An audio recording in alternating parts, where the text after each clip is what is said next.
Consequently, in the present case, once the facts of the case are looked into, the inevitable conclusion is that petitioners were conscious of this fact that they are entitled to fill 50% of the sanctioned seats on their own by holding an examination at state level by the group of minority institutions spread over the entire state, and 50% seats were liable to be filled under common entrance test that has been so prescribed, but at no point of time there has been any leverage or liberty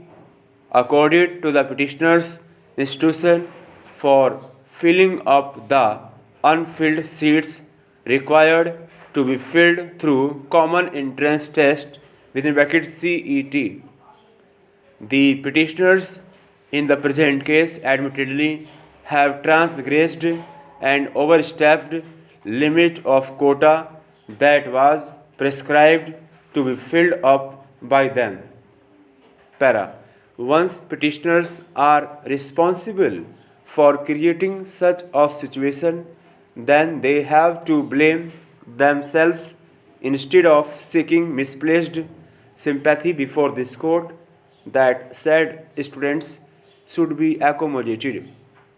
The full bench of this court has already disapproved such actions wherein the managing committee, in transgression and overstepping of its jurisdiction, admitted the students, and the reason that has prevailed is that it should act as a deterrent to other students not to come forward for taking admission and then talk of equity. The petitioners are duty bound to be on the side of the law instead of proceeding to violate the same and then trying to get it condoned on the basis of misplaced sympathy. In view of this, as far as we are concerned, we are not at all condoning the act of the management in proceeding to admit 29 students without any authority of law. Para. It may be true that said 29 students are from the same list from which 50 students have been accorded admission. Once the quota in question has been fixed, then the said quota in question could not have been exceeded and overreached, and in view of this, the inclusion of 29 students is totally unwarranted, and the university has acted well within its right in not entertaining such students whose entry in the stream is itself was not backed by statutory provision, rather it was backed by violation of law.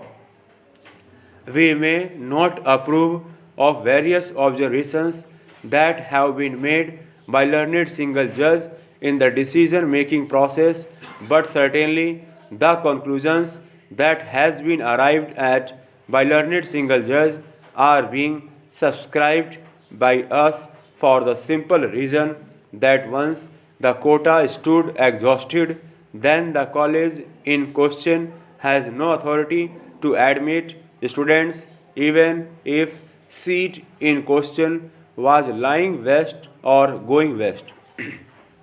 Consequently, in the present case, once the students have been wrongly admitted and have been deprived by the university from taking the B.Ed examination, then as already mentioned above, we cannot subscribe the illegal act of the managing committee, and the learned single judge is absolutely right in his wisdom in awarding compensation